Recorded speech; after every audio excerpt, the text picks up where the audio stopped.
semaine dernière, je vous ai dit ici, oui, la République, et notamment notre président de la République, notre chef de l'État, président Biya, est pris en otage. Les gens ont pensé que, ouais, une fois de plus, vous savez que les Camerounais sont des adeptes du doute thomasien. C'est des saint Thomas, tous les Camerounais. Hein, quand vous leur dites des choses, ils ont toujours tendance à penser que soit vous êtes en plein délire, et c'est ça le peuple, le propre d'un peuple frappé de démence. Et ce qui est bon, il le voit en mal, et ce qui est mal, il le voit en bon. Hein. Il y a même des gens qui me demandent, oui, mais à quoi ça nous sert tout ce que tu dis? À quoi est-ce que ça a un intérêt? Donc vous comprenez le niveau de décrépitude et de dégénérescence dans les esprits. Donc je vous parlais de notre République qui est aujourd'hui pris en otage. Donc il y a un coup d'état scientifique qui a été mis en place. C'est très clair, hein, il n'y a pas de débat là-dessus. Et ce coup d'état scientifique a pour figure visible Monsieur Ferdinand Nganga, qui bien entendu en complicité avec Madame Biya et certainement d'autres forces tapis dans l'ombre, parce que regardez pas toujours les marionnettes, hein, intéressez-vous aux marionnettistes. Qui sont derrière? Qui leur donne la force d'aller déclencher des bagarres? Il faut vous poser ces questions, c'est très important. Sinon vous êtes complètement à côté de la plaque. Alors je vous en parlais, et je vous avais dit d'ailleurs la semaine dernière, ne soyez pas étonnés de voir ces jours-ci qu'on vous sorte le vieux, hein, dans un numéro comme ils ont fait à Obac. Donc dès que ça commence à un peu te remuer la merde de ce côté, on se dit allez non, il faut sortir le vieux, et donc on le prend comme un toutou, et puis on dit allez, on va faire un tour dans l'hôpital, on va te voir, on va faire de belles images, de belles photos, on va envoyer pour dire voilà, il a toujours toute sa vigueur, le vieux, il assure, c'est des petits mécréants, des petits jaloux, ceux qui parlent, des petits aigris. Voilà comment ils nous qualifient, hein, nous, parce qu'on dit les choses, on dit la vérité. Donc, quand je vous disais ça, parce que j'ai un certain nombre d'éléments, et moi je dis toujours des choses que je peux appuyer par des éléments. Alors, l'un de ces éléments, c'est ça. Ce papier que vous voyez, ne vous inquiétez pas, hein, je mettrai ça, comme j'ai l'habitude de faire, on fera un bon montage avec tous ces éléments, vous pourrez les regarder. Ce papier que vous voyez, c'est un décret qui a été signé le 5 février 2019 du président de la République, accordant délégation permanente de signature à M. Ngongo Ferdinand, secrétaire général de la présidence de la République du Cameroun. Je suis sûr que si vous êtes 100 à regarder, 90% n'ont pas connaissance de ce papier. Et ce n'est pas normal pour un papier qui date du 5 février 2019. Il y a comme une volonté de ne pas le faire savoir. Et pourquoi cache-t-on? Mais le pire, ce n'est pas la délégation de signature. Le pire, c'est quand je vais vous lire les articles de cette délégation, des articles et de cette délégation de pouvoir. Elle vous permettra de comprendre exactement pourquoi je vous dis qu'aujourd'hui, notre président a pris en otage et que si rien n'est fait de manière très très rapide, eh ben c'est le dernier coup de... Hein, ils vont donner le dernier coup de marteau et puis on va se lever un matin, on sera assailli par un pays mafieux, tout simplement. Et je vais vous expliquer pourquoi. Alors, que dit ce décret? Article 1er. Délégation permanente de signature est accordée à M. Ngongo Ferdinand, ministre d'État, secrétaire général de la présidence de la République, à l'effet de signer au nom du président de la République toute pièce et correspondance relative aux affaires administratives courantes. Article 2.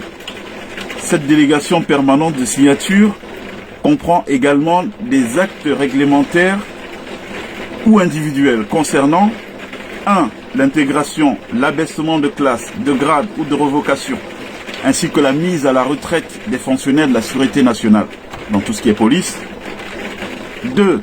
La nomination jusqu'aux fonctions de directeur adjoint à la présidence de la République. 3. La publication au journal officiel lorsqu'elle requiert l'intervention préalable d'une décision présidentielle l'ordonnant. Article 3. Dans le cadre de cette délégation permanente, écoutez très bien, c'est là l'intérêt de cette affaire. Dans le cadre de cette délégation permanente de signature, M. Ngongo Ferdinand discriminera lui-même les affaires qu'il estime opportun de réserver à la signature du président de la République. Alors, on va le faire en français facile. Ça veut dire quoi? Ça veut dire que le président donne une délégation de signature à M. Ngongor. Il peut signer plein d'actes sans en référer à lui. Mais en plus de ça, il lui donne la possibilité à lui, Ngongor, de décider de quel dossier doit arriver au niveau du président pour sa signature. Je ne sais pas si vous vous rendez compte de ce que c'est. Ça veut dire qu'en clair, ce papier fait de Ferdinand Ngongor le président de la République du Cameroun à l'heure qu'il est. D'où tout ce que vous entendez, tout ce que vous voyez depuis plusieurs semaines. Beaucoup de gens ne sont pas au courant. Je vais mettre ce document à disposition de tous pour que vous puissiez vous en abreuver. Donc article 4, le présent décret sera enregistré, publié suivant la procédure d'urgence, puis inséré au journal officiel en français et en anglais. Donc retenez bien l'article 3. Dans le cadre de la délégation permanente de signature, M. Ngongor Ferdinand discriminera lui-même les affaires qu'il estime opportun de réserver à la signature du président de la République. Voilà. Donc, voilà ce papier.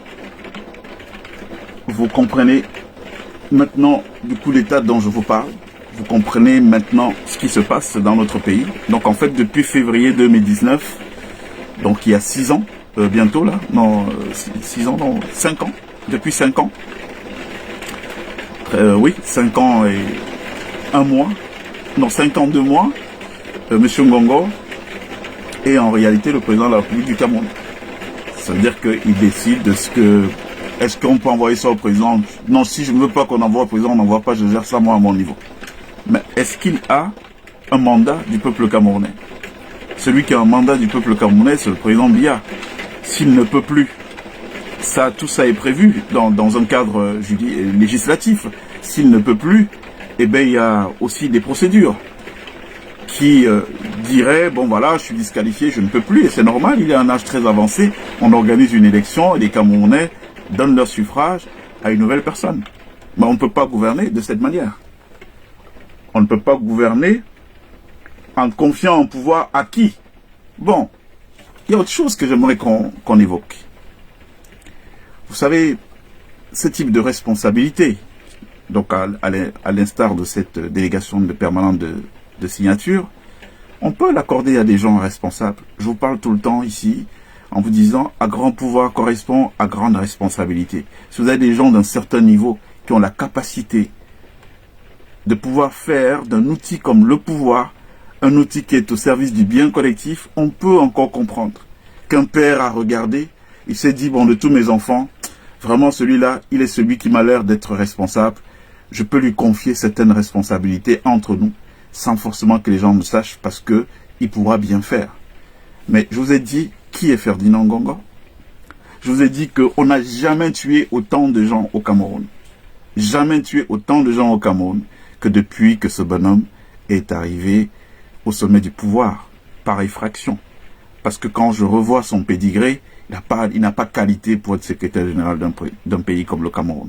Franchement, si ce n'est le fait du prince, il n'a pas qualité. Il y a tellement de Camerounais brillants aujourd'hui que quand les gens me disent « Ah oui, tu fais ça, est-ce que tu aimerais être demain candidat ?» Je leur dis non. Ça ne m'intéresse pas. Je connais tellement de Camerounais brillants que j'aimerais faire quoi? J'aimerais aujourd'hui dire « Bon, voilà, il y a un tel là-bas, c'est une pointure de très très haut niveau. Poussons-le, mettons-nous derrière lui, encourageons-le pour qu'il arrive aux affaires parce qu'avec lui, on pourra aller très loin. » Des profils comme ça, j'en ai à l'appel. Des gens même que personne ne connaît, mais qui sont et réseautés, et outillés intellectuellement pour pouvoir nous amener là où il faut, avec tout ce qu'il faut. Les moyens financiers, parce que c'est de ça qu'on a besoin aujourd'hui, pour créer des emplois de masse, face à un chômage de masse. Donc on a besoin des gens crédibles.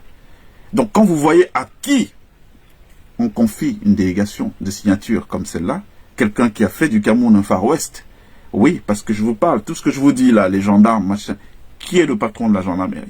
Le patron de la gendarmerie, c'est l'ancien conseiller chargé de mission de Ferdinand Ngongor. Ça veut dire quoi? Ça veut dire qu'il prend les gens, il les nomme. En réalité, ces gens, c'est juste des marionnettes, quoi. Allez, va dire à la gendarmerie, mais derrière, à travers toi, c'est moi qui vais diriger. Je suis sûr que si vous échangez avec le patron de la gendarmerie, hein, vous le prenez comme ça dans un moment de sincérité, vous lui dites, allez Landry, dis-nous la vérité. Est-ce que tu oses l'ouvrir? il va vous dire la vérité. Il va vous dire qu'il ne peut pas l'ouvrir. Hein, parce que quand il essaye d'être même un peu autonome, si ça, par malheur, il a envie d'être même un peu autonome, mais il va subir une avoinée, peut-être il fera sur lui. Et il n'est pas le seul. Qui est le patron des services secrets camerounais aujourd'hui? C'est l'ancien conseiller technique de Ferdinand Ngongo. Qui est le numéro 2 des services secrets camerounais aujourd'hui? Eh bien, c'est le colonel Mesmaël Loundou, membre honorable de la pieuvre de Ferdinand Ngongo. Ces gens-là agissent-ils dans le sens de la préservation de l'intérêt général? Non, ils ont transformé le Cameroun en mafia, où on arrête des gens, et le pire même de la chose, aussi que je vais vous révéler aujourd'hui, il y a plusieurs mois, mais ça a dû échapper à beaucoup d'entre vous, il y a eu un petit scandale qui a commencé, mais qui a été vite étouffé par le système de presse et d'influenceurs qui sont donc financés par ces gens-là. Depuis le palais, je vous ai parlé de 270 milliards d'argent, hein, qui sont là, prêts, hein, qui ne servent qu'à ça, à alimenter des fausses nouvelles, à détruire les gens quand on n'est pas d'accord avec eux. Et donc, il y a un scandale qui a éclaté, le scandale des sextapes ou des vidéos intimes que détient Émile Parfait-Simb. Émile Parfait-Simb, qui au passage est un membre de la pieuvre, c'est un petit Ferdinand Ngongo. Avec du recul, vous allez comprendre beaucoup de choses. Alors, il y a une dame aujourd'hui qui est impliquée dans le procès de Martinez Zogo qui s'appelle Claudine Iloga. Claudine Iloga, c'est une membre, elle est membre aussi de ce système-là, elle mange dans la main de Simb, c'est elle qui aide entre autres Simb à tordre le cou au droit, d'arrêter des gens de manière arbitraire en arrangeant le droit à son avantage. Cette dame-là a failli être l'objet d'un piège d'Émile Parfait-Simb, dont Émile Parfait-Simb lui avait tendu un piège en l'invitant à Douala, à titre purement honoré. Elle allait être logée dans les appartements de son meublé qu'il a dans un bel immeuble à Bonapriso. Sauf que, qu'est-ce qu'il y a derrière? Ce qu'il y a derrière, c'est que ce monsieur a installé 255 caméras dans des appartements meublés publics, donc à usage commercial. Donc vous venez, vous êtes quelqu'un de respectable, vous êtes en séjour à Douala, vous cherchez un meublé, vous allez dans le meublé d'Émile Parfait-Simb, vous payez. Et sauf que quand vous payez, vous ne savez pas qu'il y a des caméras secrètes qui sont dans vos appartements et qui filment tous vos faits et gestes, intimité, ébats sexuels et tout. Et monsieur Simb, il a ça dans son téléphone portable. Donc, où qu'il soit dans le monde, il clique là, appartement 2, il voit tout ce qui se passe dedans. Et quand ce scandale a éclaté à l'époque, ça a éclaté à la faveur de quoi? Des employés de la télévision qui lui réclamaient de l'argent, et puis il a brandi lui-même. Un bon analphabète qui ne sait même pas ce que c'est que le droit, il a brandi lui-même la menace que oui, si vous continuez à parler, on va balancer vos vidéos sur la place publique. Donc il s'est trahi lui-même, Simb. Et en dehors de lui aujourd'hui, il a beaucoup de ses affidés. Il y a Innocent Pansou, qui était le numéro 2 de son truc l'IEP Limal, Michel Bissaï, qui est l'un des plantons de son système, qui s'en vante partout, qui détiennent des vidéos montrant l'intimité des gens, donc filmées à l'insu des gens. Vous voyez, on est dans un gros truc illégal déjà, sauf que, connaissant ce qui se passe, ça veut dire quoi? On a la pieuvre qui a l'argent de la mairie, qui a acheté les médias, et maintenant qui ajoute un autre levier, qui est le levier du chantage. Donc, cette dame, Claudine Iloga, elle serait venue à Douala, c'était le piège que Simb lui tendait, elle serait venue peut-être avec son chéri, ou je sais pas moi qui, et donc, ébat, intimité, filmé, et aujourd'hui, elle a appelé à décider dans l'histoire de Martinez Zogo. Vous pensez qu'elle aurait eu la force, le pouvoir de convoquer Ferdinand Ngongo à venir s'expliquer, étant tenu par des sextapes ou des vidéos intimes qu'on lui balance en lui disant, bon, tu vois, si tu veux embêter, non, on peut mettre ça dehors, parce que c'est l'arme que Simb utilise aujourd'hui. Mais je vous ai dit, quand on parle de Émile Parfait-Simb, ne voyez pas, c'est un petit, lui. Il est sans intérêt. Quand on parle d'Émile Parfait-Simb, regardez Ferdinand Ngongo, parce que tout ce qu'il a pu faire, j'ai beaucoup d'autres informations, et je ne les sors pas toutes. Pourquoi? Parce qu'il y a des pauvres gens qui vont être éclaboussés. Il y a des gens qui sont déjà en souffrance. Ce serait en quelque sorte comme tirer sur une ambulance. Donc, je laisse, mais le moment venu, s'il va falloir, moi j'attends juste que ces gens viennent démentir, qu'ils viennent dire telle chose n'est pas vraie, telle chose n'est pas vraie, et vous verrez ce qui va se passer. Donc, voilà les gens à qui on signe des délégations pour qui gèrent le Cameroun. Des gens qui agissent exactement comme dans les mafias.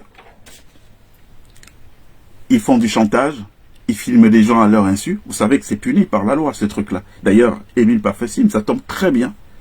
Il n'est plus dans les girons africains aujourd'hui où, comme il le dit, lui-même, il maîtrisait tout le monde. Il vit maintenant en Russie. Ça veut dire que c'est un pays où ce genre de choses là-bas n'est pas toléré. Il suffit d'une petite plainte, même dans le dernier petit tribunal de la Russie, du fin fond de la Russie, pour qu'on lui apprenne ce que c'est que le droit à l'image.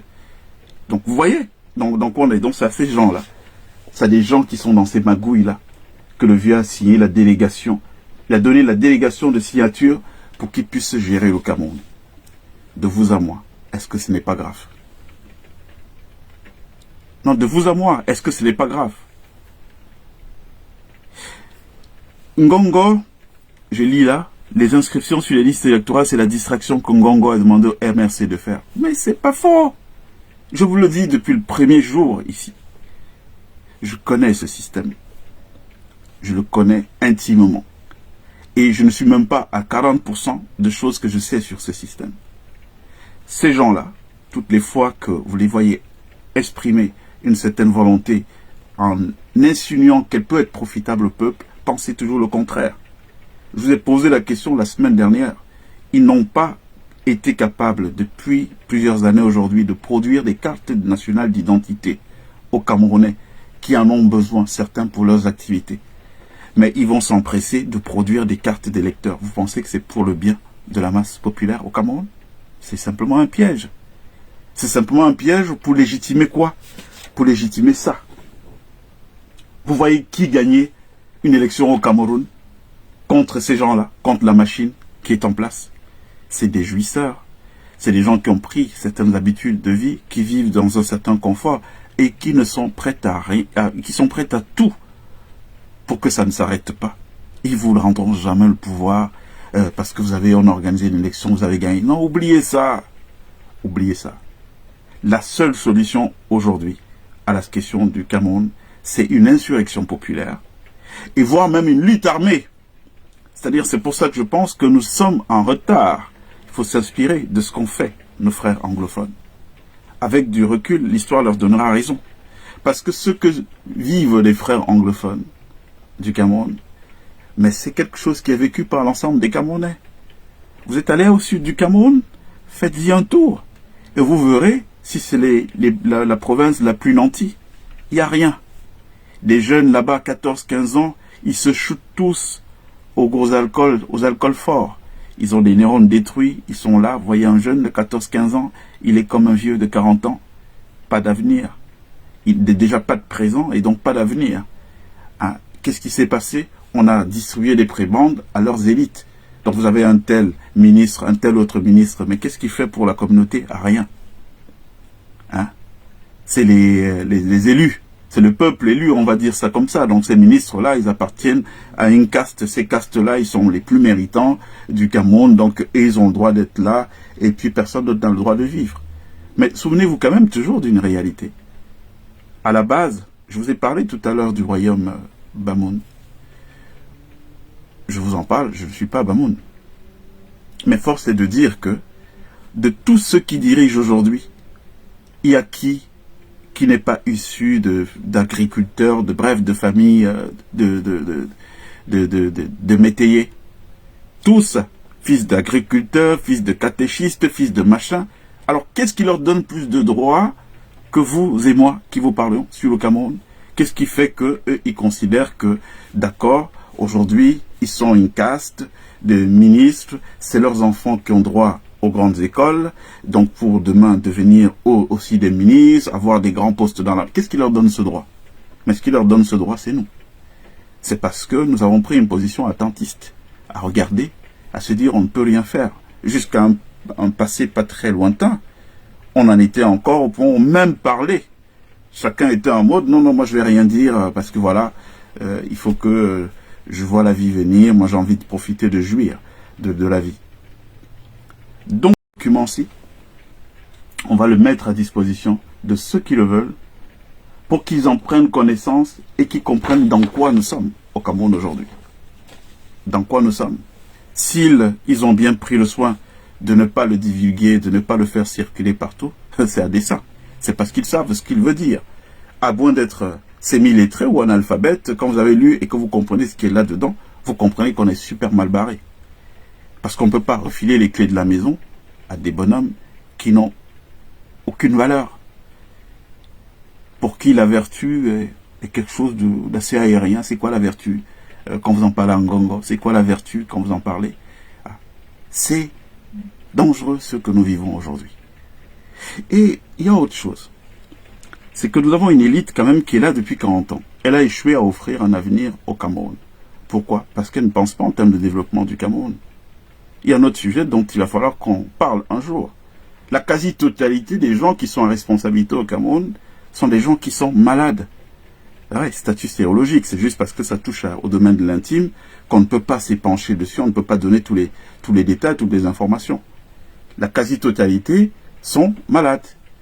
Alors, des gens qui sont malades, vous les voyez se projeter sur l'avenir. Pour construire un pays, pour diriger un pays, il faut des gens qui sont, un, des patriotes, deux, des gens qui aiment la jeunesse. Mais qu'est-ce qui se passe aujourd'hui? Quand vous voyez ce qui se passe avec nos jeunes filles au Cameroun, ces gens-là qui savent qu'ils sont malades et qui sont devenus des usines à distribuer des maladies à des jeunes filles, juste par haine. Hein? Pourquoi moi je suis condamné et puis toi tu vas venir, tu brilles et tout, tu vas réussir? Non. Donc est-ce que vous pensez que des gens qui ont échoué en 40 ans à se projeter vont subitement, là, par un tour de passe-passe, il y a une élection demain, et puis on vous dit, oui, on a sorti le fils d'un tel du chapeau, et puis c'est lui qui va être là pour la suite. Vous pensez que les gens qui n'ont pas eu l'habitude d'être des apporteurs de solutions, ils vont se transformer subitement en bâtisseurs? Mais arrêtons de rêver. Ça ne se fera pas, vous le savez très bien. Vous savez très bien que c'est pour la continuité, ils n'ont pas la culture des solutions, ils ont la culture de la jouissance. Et ils ne changeront pas. C'est pas de leur faute, hein, c'est comme ça. Qu'est-ce que vous voulez? Hein, je vous ai toujours parlé de ce pacte aux sorties des indépendances, qui a voulu que les gens qui se sont battus pour que le Cameroun soit indépendant, donc qui étaient des patriotes, ben, ils ont été tous tués avec la collaboration, la complicité de leurs frères camerounais, et leurs frères camerounais qui étaient collabos des colons. Ils ont hérité du pouvoir, mais avec des conditions. On va vous laisser prendre le pouvoir, vous enrichir, vous et vos familles, acheter un Neuilly, la 5e avenue, garder votre argent dans nos banques, mais surtout, vous ne construisez rien au Cameroun. Pas de truc. Vous allez voir tous dans quoi ils investissent au Cameroun. Ils investissent dans tout ce qui est licencieux, des industries du plaisir, là, des paradis artificiels, bref, des choses à travers lesquelles on ne peut pas se projeter dans un pays. Un pays comme le Cameroun aujourd'hui a besoin de quoi? A besoin d'avoir une bonne dose d'ingénieurs, a besoin d'envoyer tous les ans 1000 jeunes Camerounais se former en codage dans les pays où ces technologies sont très poussées. Quand ils reviennent, ils savent vous créer des programmes informatifs, des langages informatiques. C'est de ça que le Cameroun a besoin aujourd'hui. Mais vous n'aurez jamais ça avec ces gens, parce qu'ils n'ont pas été programmés pour être des apporteurs de solutions. Il faut que vous compreniez une bonne fois pour toutes. Écoutez leur discours. J'ai suivi cette semaine, étant très amusé, une sortie de Marafa Amidou Yahya, qui faisait le même constat que tout le monde fait depuis. Oui, rien ne marche, il n'y a pas d'infrastructure. On est d'accord? Bon, mais si Marafa Amidou Yahya, qui le dit aujourd'hui, n'avait jamais eu l'opportunité d'exercer, on aurait peut-être compris. Mais c'est quelqu'un qui a été secrétaire général de la présidence de la République du Cameroun.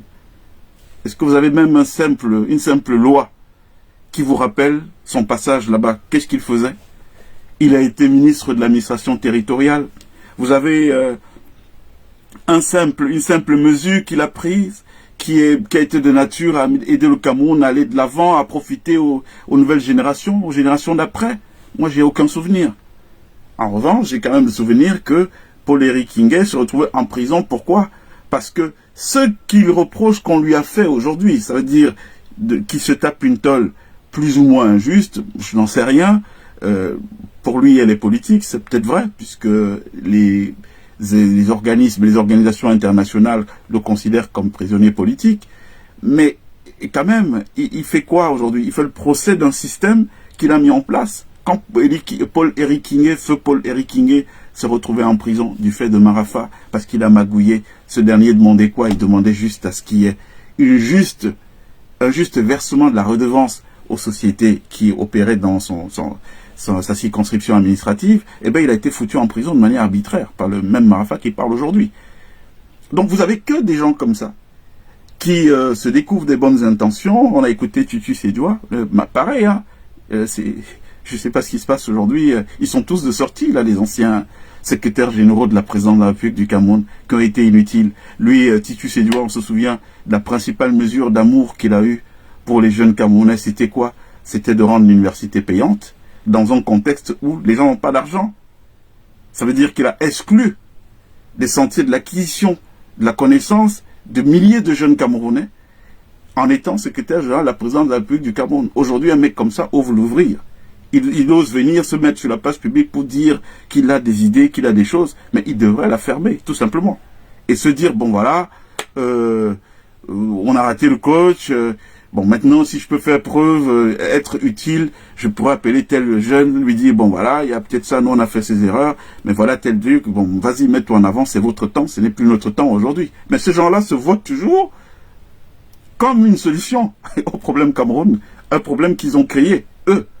Et ils ont créé cela sans avoir une contrainte, la moindre contrainte. Aucun d'eux n'avait un fusil sur la tempe au moment où ils ont décidé de faire du Cameroun, de le mettre dans l'état où il est aujourd'hui. Donc ils détruisent la jeunesse, pas de problème pour cette jeunesse-là, je vous ai dit, hein, c'est très simple. Vous voulez révolutionner le Cameroun, vous faites quoi? Vous me créez 10 lycées techniques professionnels dans les 10 régions, dont un dans chaque région. À ces 10 lycées techniques professionnels, on enseigne quoi là-bas? On enseigne des métiers pratiques.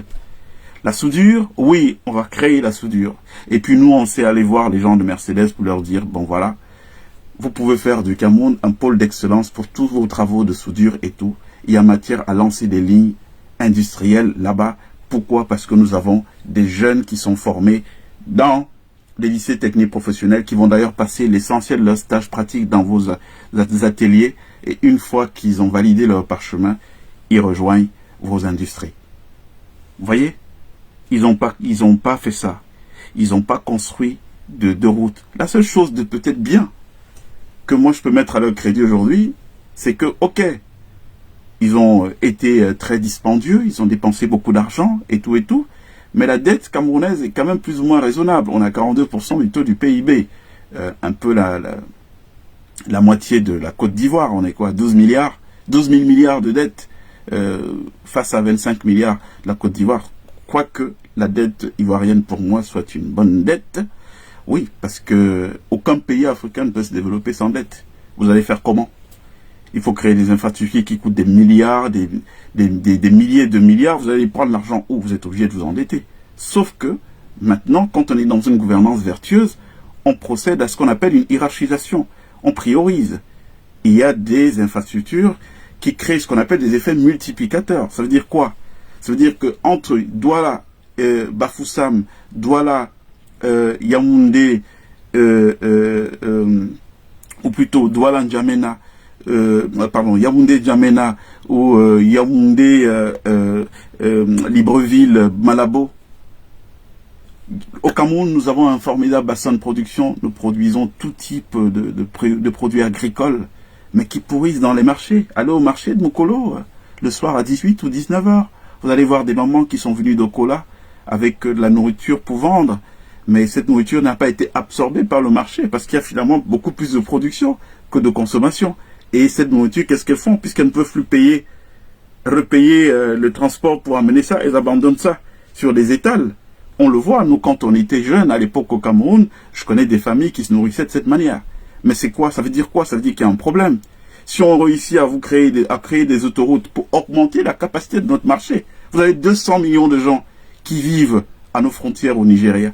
200 millions de gens, mais qu'est-ce qu'il faut faire? Il faut créer des routes pour raccorder, pour accélérer la vitesse commerciale. Si on nous met Yaoundé, Lagos en 4 heures ou 5 heures de temps, donc toute la nourriture qui est cultivée, que ce soit dans l'Aléquier, que ce soit à l'ouest Cameroun, à d'autres débouchés, parce qu'il y a des marchés de 200 millions de gens, vous imaginez un tout petit peu le nombre de millionnaires que nous allons créer par une activité qui est considérée comme désuète au jour d'aujourd'hui. Donc, investir sur ce type d'infrastructure, ça vous crée ce qu'on appelle l'effet multiplicateur. Donc, on va mettre une route. Si on a pris 1000 milliards pour faire cette route, on rentabilise ces 1000 milliards très très rapidement. Parce qu'il y aura un trafic. Et en plus de ce trafic va être générateur de devises directement sur les routes. Mais on a des gens qui vont devenir détenteurs d'un nouveau pouvoir d'achat. Et avec ce pouvoir d'achat, ils pourront consommer. S'ils consomment, il y a de la croissance. Hein? Moi, je vous parlais tout à l'heure de cette croissance endogène qu'on a connue à l'époque. Oui. Et qu'on aurait dû poursuivre. Parce que ce qui se passe aujourd'hui, c'est que le gros des sociétés qui réalisent, et là je parle sous le contrôle de tous les agents de l'impôt, des services des impôts et tout, ils peuvent être des meilleurs témoins. Le gros de sociétés qui réalisent des gros bénéfices dans notre pays, la plupart sont des multinationales. Qu'est-ce qu'elles font? Elles rapatrient les profits, aussitôt qu'ils sont faits. Donc il y a une rupture de création de la chaîne de valeur. Ce qu'il nous faut, c'est une croissance endogène. C'est-à-dire qu'il faut favoriser ça. Si on a un réseau routier dans des infrastructures routières qui permettent de désengorger le Cameroun, de l'ouvrir au Congo-Brazzaville, qui a un pouvoir d'achat, mais qui manque d'aliments. Donc si on a nos agriculteurs qui peuvent nourrir les Congolais, qui peuvent nourrir les Centrafricains, qui peuvent nourrir les Équato-Guinéens, les Gabonais, les Tchadiens, et que sais-je d'autres, encore tous les petits marchés connexes autour, mais ça nous fait une manne mais énorme. Mais ces gens, aucun d'eux n'a pensé à ça. Au contraire, qu'est-ce qui se passe? Je vais vous dire.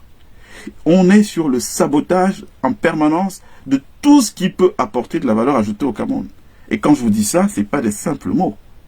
Moi, je suis allé à Mainveleux. À la base, c'était 211 mégawatts d'électricité qui devaient être produites dans ce barrage, qui a coûté 425 milliards de francs CFA. À la fin, aujourd'hui, vous savez, on ne produit même pas 80 mégawatts.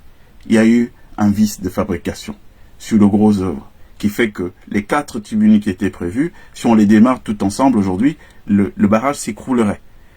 Est-ce que vous avez entendu une communication dessus? Mais on a endetté les Camerounais de 425 milliards de francs CFA. Personne ne vous a dit ça. Que finalement, c'était une arnaque, cette histoire de Mainveleux. La preuve, au départ, la vocation de ce barrage, c'était quoi? C'était de venir annuler les délestages au Cameroun. Mais, alors je vous parle, c'est-à-dire plus de 5 ans après l'opérationnalisation de ce barrage, on est toujours dans le cycle des délestages. Vous pensez que c'était un hasard?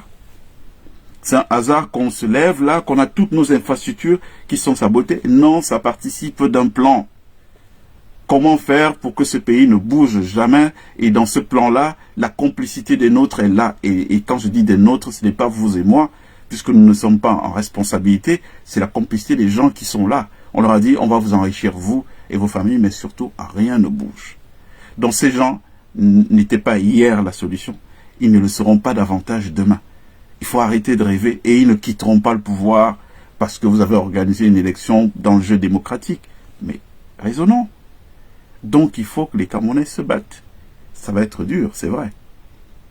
Dur dans la mesure où ceux qui devraient se battre aujourd'hui sont mobilisés eux-mêmes encore avec ceux qui sont leurs ennemis pour combattre ceux qui peuvent apporter le changement. Mais moi j'aurais attendu quand même d'eux beaucoup d'intelligence, de se dire bon, allez c'est pas grave, je mange là-bas de manière ponctuelle parce qu'il y a à manger. Bon, dès que j'ai fini de manger, quand même, si demain je suis dans un schéma qui permet qu'il y ait un changement, je vais retourner ma veste. Ben ils font pas ça.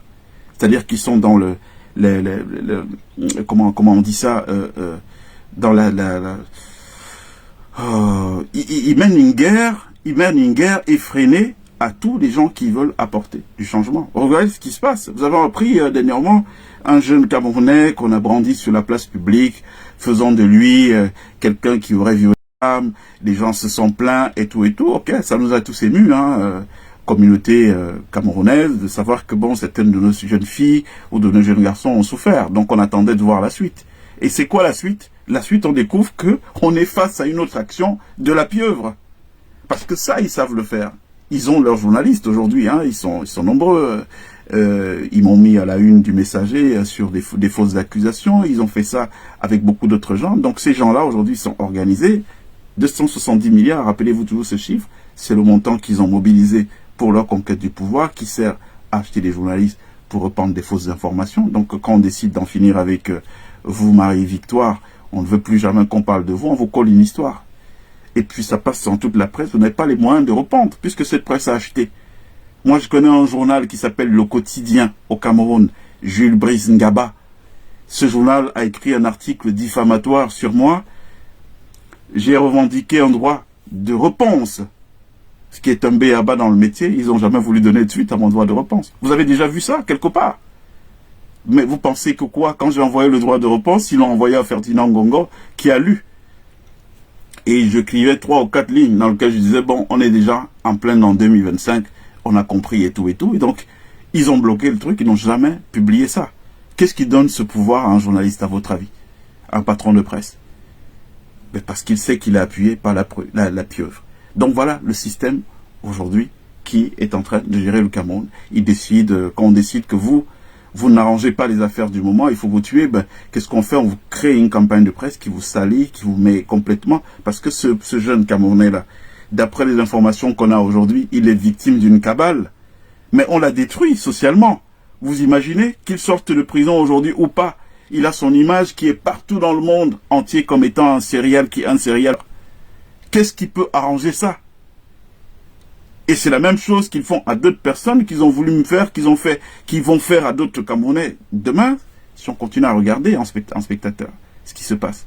Oui, ce jeune homme-là, il est arrêté aujourd'hui en prison. Hein. D'après ce que j'ai lu à gauche, à droite, on attend qu'il fasse 6 mois pour qu'on organise dans sa famille un nouveau conseil, désignant un autre administrateur qui, lui, est avec eux et donc il va accepter de vendre les biens que l'autre ne voulait pas vendre. Et donc, à ce titre, la pieuvre lui a dit, bon, on va te montrer que c'est nous qui contrôlons ces pays ici, donc on peut vous coller n'importe quoi, et puis personne n'osera rien dire.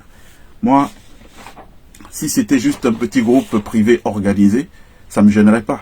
Mais ça ne peut pas être un groupe à qui on a confié le contrôle de l'État du Cameroun. Voilà. Il est là, le papier. Vous le lisez. Vous voyez ce qui est écrit dedans. Donc le président de la République a donné la délégation de signature, a confié le pays à une mafia. C'est cette mafia qui dirige. Il tue des gens de manière impunie. C'est ce que je vous raconte là, ce n'est pas fini. Puisqu'au moment où je vous parle de toutes ces choses-là, est-ce que vous pensez qu'ils ont renoncé? Les CIM continuent à sévir.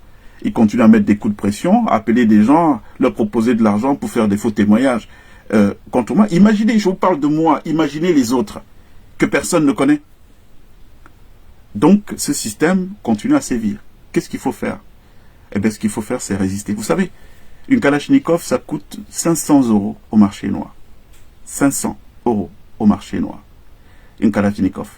La seule chose qui va ramener un semblant de paix et un semblant de société renouvelée dans notre pays, c'est l'équilibrage de la terreur. Vous savez, ces gens-là, quand ils font ça, quand ils viennent, ah ouais, toi c'est qui? Bon, allez, on te prend, tu viens. Comme nos frères, cette semaine à qui on a fait passer plusieurs jours de détention, les pauvres frères de la diaspora qui sont allés faire leur mariage, ils se sont retrouvés à payer une rançon de 3 millions de francs auprès d'un colonel arrêté de manière arbitraire. Vous pensez que s'ils avaient tous des joujoux, ça se serait passé de cette manière? Non, ça ne serait pas passé de cette manière. Moi, quand ils ont essayé de m'assassiner et que ça n'a pas marché, ben, très très rapidement, on dit que c'est l'homme qui ne sait pas qu'il est en danger, qui est en danger. Donc dès que j'ai su que j'étais en danger, j'ai pris mon joujou. Pourquoi ils sont plus revenus? Il fallait qu'ils reviennent en ce moment. On se serait expliqué dans ma homme, c'est très faible, c'est très facile d'être fort avec les faibles et faible avec les forts. Donc moi je vous dis, aujourd'hui, n'imaginez pas 10 000 solutions. Il y a une seule solution pour régler ce problème. Ces gens ne partiront pas d'eux-mêmes. Ils ne partiront pas par les urnes. Tous les gens qui instrumentalisent là pour essaimer des plateaux, essayer de vous faire croire qu'il y a une voie de sortie par la démocratie, c'est faux parce que ces gens ne sont pas des démocrates. Ils ne l'ont pas été hier, ils ne le sont pas aujourd'hui, ils ne le seront pas demain. J'espère qu'on s'est bien compris, vous et moi. Voilà les amis, c'était un plaisir de vous parler aujourd'hui. Je vais voir s'il y a... alors, c'est qui là? Robson.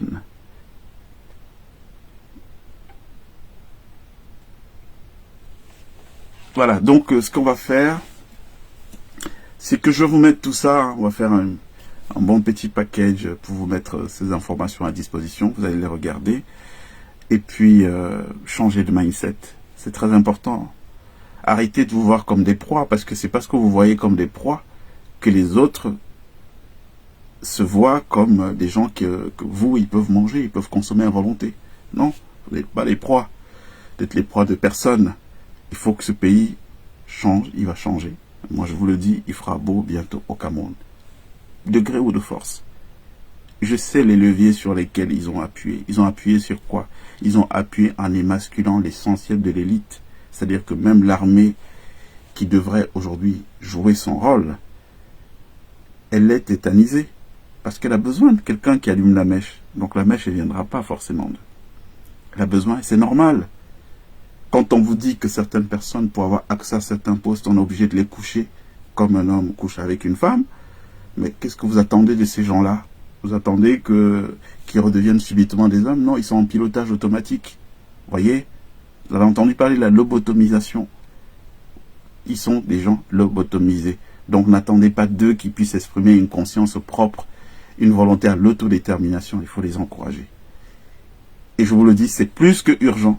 Parce que 2025 ne doit pas être une date où on va venir et en ce moment commencer à réfléchir, oui, qu'est-ce qu'on fait? Est-ce que vous les entendez parler? Ils ne parlent pas. Ils sont sournois. Ça veut dire que même moi qui vous parle ici tous les jours, ne vous en faites pas, ils ne dorment pas. Hein.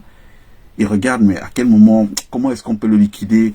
Comment on fait et tout et tout? Bon, c'est pas facile. Je le sais. Je le reconnais que la tâche est très très difficile.